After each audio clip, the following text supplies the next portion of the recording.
Hopes were high for Aston Martin at the end of last season, and at the end of testing, they have taken a huge blow. Let's start off with how they got here, what's going on, and where do they go next.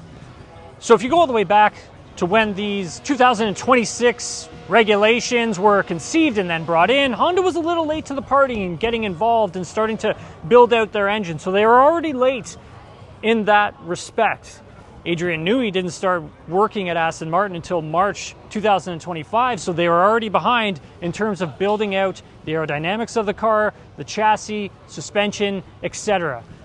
And also on top of all of that, Aston Martin decided to undertake building their own gearbox for the first time. Now, when this team was Force India back in 2008, they built their own gearboxes, sure. But people have moved on, people have left, so you're starting from scratch, trying to understand and build a new gearbox. And a gearbox that is so important to this regulation because the gearboxes, the downshifting, that's generating energy. The MGUK is pulling that energy into the battery so it can be used, so it's harvesting energy from the downshifts as well. So with all of that combined, the team hitting the track a little bit late for that shakedown is all part of getting everything started, getting everything implemented, and trying to bring it all together as fast as possible. And that just hasn't happened.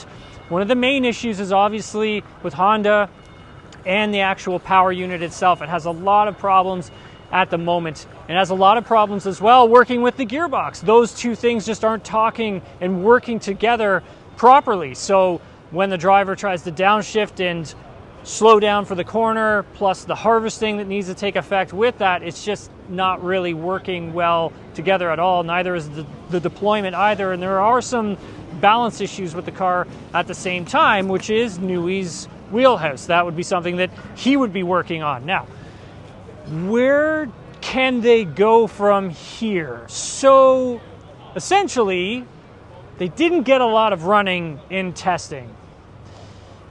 And they also have this issue with the power unit. So they didn't get a lot of mileage at the end of all this and not a lot of data collected either. So they're really up against a wall of trying to evolve the car, evolve the aerodynamics, and make the engine better and more competitive. They haven't even done a full race distance, a full race simulation. Tried to pull one off on Thursday, but Alonso's car broke down. They had to pull the car off the track.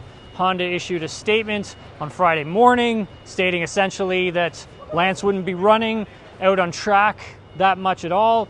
All Lance Stroll was doing all day on Friday was installation laps. He covered about 6 laps in total before the team shut it down early just to try and save components on this engine, because if they start breaking components on this engine, could run into some difficulties of trying to get new components to the engine for Australia, which is just in a few weeks' time. The teams now are starting to pack up to go there. So what can be done? Because there are a lot of really sticky rules when it comes to trying to get more performance out of your engine, rebuilding your engine, etc. with this regulation. So if the team is, let's say, 2% behind the other teams in terms of performance by the time we get through 6 races in the season, then they could be granted some exemptions from the engine cost cap, because there is now an engine cost cap, and also dyno time, how much time this engine spends on the dyno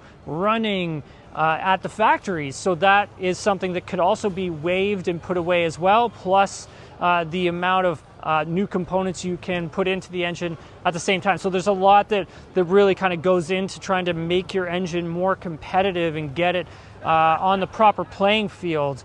Now, that is something that I think Aston Martin will probably issue early. It's something they'll probably be going after the FIA and F1 and talking to them about early to try and get ahead of it so they can get started working by 6 races in, because they are in a little bit of trouble there. It's a race against time to try and claw back performance as quickly as possible. If you take a look at the mileage numbers all of these teams were running, all the data that they were gathering from testing, it's a ton of data, which allows them to make huge steps in terms of the engine, in terms of the software for these regulations, and then also on top of all of that, the aerodynamics at the same time. So there's a lot of moving parts when it comes to building these cars out for this season, and we are going to see teams take massive steps in terms of that performance. But if you're starting on the back foot like Aston Martin is, it's extremely difficult to try and claw big, huge amounts of performance back. So for Aston Martin, a little bit of race against time to try and get this car caught up. There's going to have to be some conversations had with the FIA and F1 as well.